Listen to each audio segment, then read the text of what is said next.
എൻ്റെ തോന്നലതാ. കുറേ സുഹൃത്തുക്കളാകുമ്പോൾ എന്തൊക്കെ തമാശ പറയും. അതുകൊണ്ട് നിങ്ങളാരും എന്നോട് നീ കളിക്കാൻ വരണ്ട. ഞാൻ ഇതുപോലെ എന്റെ കയ്യിൽ കോൾ റെക്കോർഡിംഗ് ഉണ്ട്. അതെ ഞാൻ വിടുന്ന ആരും പറയാതെ പറഞ്ഞുകൊണ്ടിരിക്കുക. അല്ലെങ്കിൽ എന്താവശ്യത്തിനാണ്. നിലവാരം കുറഞ്ഞ ഒരു കാര്യമായി പോയി. പിന്നെ അതിൽ തെറി പറഞ്ഞു എന്ന് പറഞ്ഞു. അത് നടക്കാത്ത കാര്യമാണ്. നമ്മൾ പറയുമ്പോൾ സത്യസന്ധമായിട്ട് കാര്യങ്ങൾ പറയണം. ശ്വേതക്കെതിരെ സംസാരിച്ചു, എല്ലാവരും ഭയങ്കര ബഹളം ഉണ്ടാക്കി, ഇതൊക്കെ ശരി, അത് വേണമെങ്കിൽ പറയായിരുന്നു. പക്ഷെ എല്ലാവരും ശ്വേതക്കെതിരെ തെറി പറഞ്ഞു എന്ന് പറഞ്ഞത് ഞങ്ങളാരും കേട്ടിട്ടില്ല. അതെന്തൊരു സംഭവം. അതിനി ശ്വേത തെളിയിക്കണം. അവിടെ ഉണ്ടായിരുന്നല്ലോ, എല്ലാം റെക്കോർഡ് ചെയ്യുന്നുണ്ടല്ലോ. അത് ഇനിയിപ്പം നമ്മളെ വേക്കുന്ന ആരെയും പറഞ്ഞൊന്നും ഞാൻ കേട്ടിട്ടില്ല. അങ്ങനത്തെ തെറി പറഞ്ഞിട്ടുണ്ടെങ്കിൽ അവിടെ അത് ഉറപ്പായിട്ടും ചോദ്യം ചെയ്യപ്പെടുമല്ലോ. ചോദ്യം ചെയ്യപ്പെടില്ല. ആരാത് കേട്ടിരിക്കുക? ഒരു സ്ത്രീക്കെതിരെ കുറച്ച് ആൾക്കാർ കൂടി തെറിവാക്കുകൾ പറഞ്ഞാൽ ആരും അംഗീകരിച്ചു കൊടുക്കില്ല അത്. അപ്പം എല്ലാവരും നേരെ തിരിയും. അതൊന്നും അവിടെ നടന്നിട്ടില്ല. അതൊക്കെ പറഞ്ഞപ്പോൾ അതൊക്കെ ജനങ്ങളിലേക്ക് ഇട്ട് കൊടുത്തതായിരിക്കും ശ്വേത അങ്ങനത്തെ ഒരു റെക്കോർഡ് ചെയ്ത് തോന്നുന്നു. ഇങ്ങനെയൊക്കെയാണ് അവിടെ നടന്നത്, അകത്ത് നടന്നത്, പ്ലാൻ ചെയ്ത് കൊടുത്തായിരിക്കും. അതായിരിക്കാനാ ചാൻസ്. മാത്രമല്ല ശബ്ദം സ്വയം അല്ല, എന്താ വെച്ചാൽ മറ്റേത് എന്ന് പറഞ്ഞാൽ ശബ്ദം നമ്മൾ ഒരേപോലെയല്ല ശബ്ദം കിടക്കുന്നത്.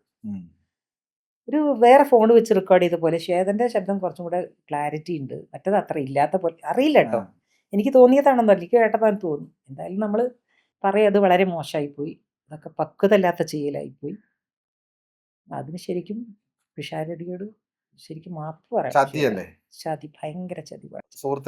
അതുകൊണ്ട് തന്നെ എനിക്കൊക്കെ ശരിക്കും പറഞ്ഞാൽ ഇതിന് ശേഷം ശ്വേതയെ വിളിച്ചിട്ട് എന്താണ് പരിപാടി എന്നൊക്കെ ചോദിക്കണം എന്നുണ്ട്. പക്ഷെ പേടിയാണ്. നമ്മൾ സംസാരിക്കുന്ന ഇടയിൽ എന്തൊക്കെയാ പറയാന്നുള്ളത് അറിയില്ലല്ലോ. അതെ, കൊണ്ട് വിളിക്കാൻ പോലും പോയിട്ടില്ല. പിഷാരടി MLA കേറി എപ്പോ വന്നത് ഇതാ. ദൂരം കമന്റ്സ് കഷ്ടമല്ലേ അത്? ഇത് ഭയങ്കര മോശമായിപ്പോയി. അത് പിഷാരടിക്ക് പേടിയായിപ്പോ. ഞാൻ അമ്മയിൽ തന്നെ പോവാന്നൊക്കെ പറയുന്നത്. അങ്ങനെയൊന്നും ചെയ്യരുത് അല്ലേ?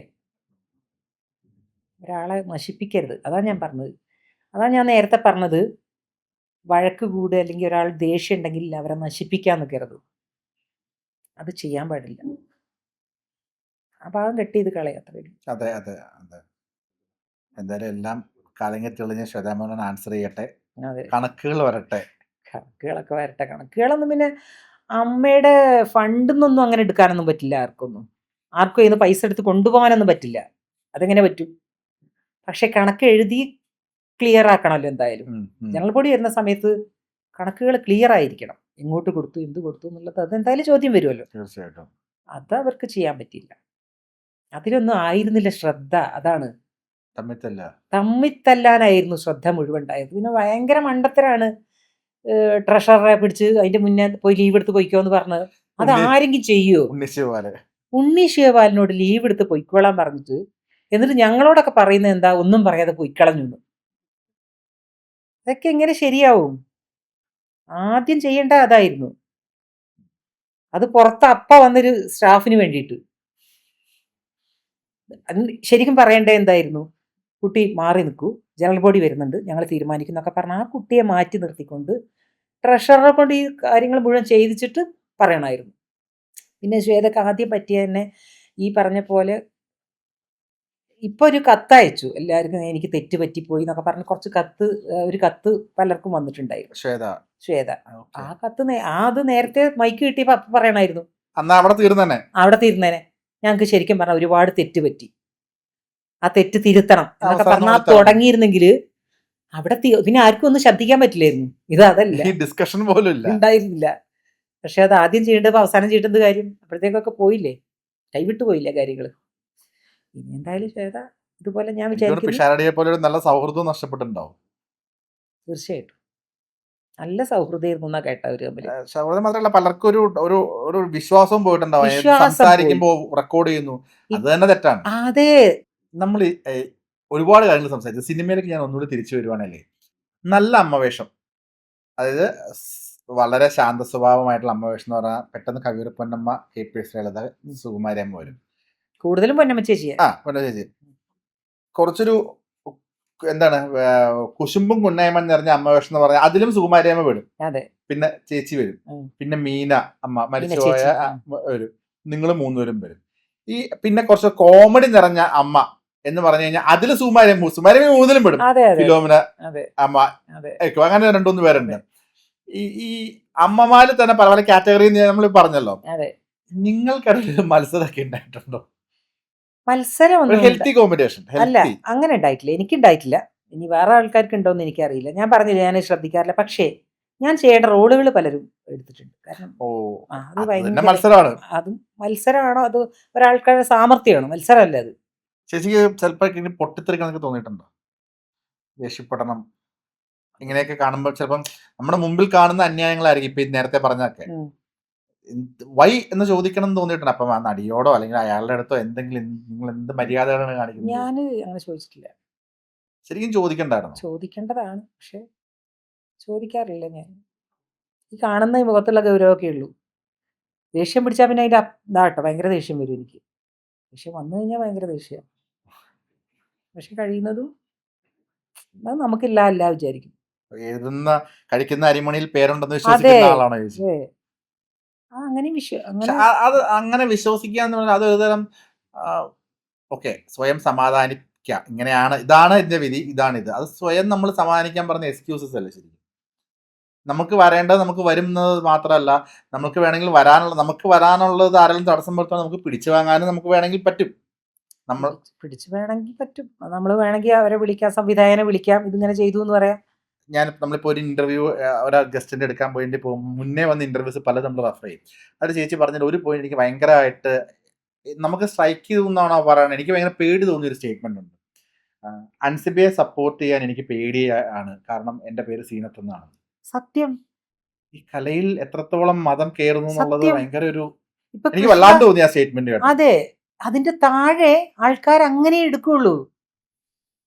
അപ്പൊ മാല പാർവതി എന്നോട് പറഞ്ഞു, ഇങ്ങനത്തെ കാര്യങ്ങളൊക്കെ പറഞ്ഞു. ഇത് ഭയങ്കര ഇതാണ് സീനത്ത് ചേച്ചി, പിന്നെ ഇങ്ങനെ സംഭവിച്ചുകൊണ്ടിരിക്കുന്നത് എന്ന് പറഞ്ഞപ്പോൾ ഞാൻ മാലയോട് പറഞ്ഞു, എന്താണെന്നറിയാം മാല, ഞാൻ സീനത്താണ്, അതുകൊണ്ട് മാല സംസാരിക്കൂ, അതിന് വേറെ കളറാ ഉണ്ടാവുക, ഞാൻ സംസാരിക്കുന്നതിന് അർത്ഥം മാറും.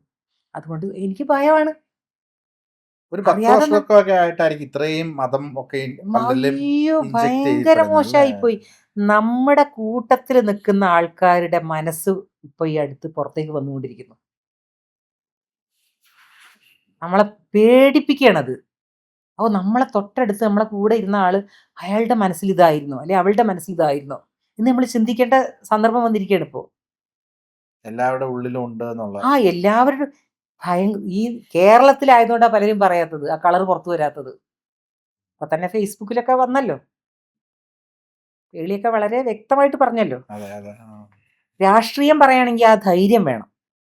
എല്ലാവർക്കും ഓരോ രാഷ്ട്രീയം ഉണ്ടാവും. എന്തുകൊണ്ടാണ് ഇത് മറച്ചു വെക്കുന്നത്? ഈ രാഷ്ട്രീയം മാത്രം എല്ലാവരും മറച്ചു വെക്കുന്ന എന്താ? അപ്പൊ അതിലെന്തോ കുഴപ്പമുണ്ടല്ലോ. അതിൽ ഈ മതം കയറുന്നോണ്ടാണല്ലോ അത്.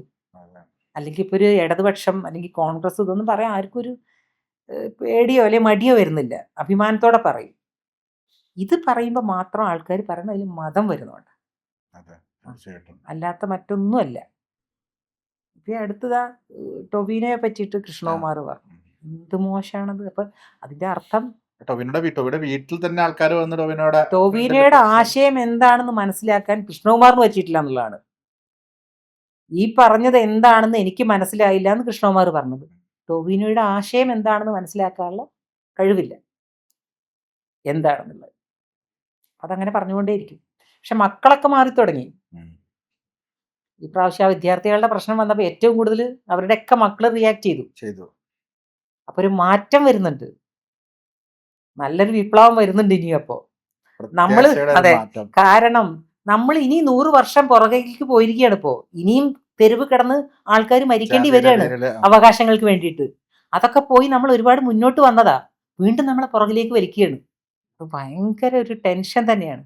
ഞാനൊക്കെ പറയുന്ന ഇനി കുട്ടികളെ സൃഷ്ടിക്കേണ്ട ഇവിടെ. ആരും ഇനി കുട്ടികളെ ഈ ലോകത്തേക്ക് വരണ്ട. ഇതെന്തിനാണ് ഈ മതവും രാഷ്ട്രീയവും പറഞ്ഞിട്ട് നമ്മൾ എങ്ങോട്ട് പോകാനാ? മതം ഇല്ലാത്തൊരു സ്ഥലം ഉണ്ടെങ്കിൽ അവിടെ പോയി താമസിക്കായിരുന്നു.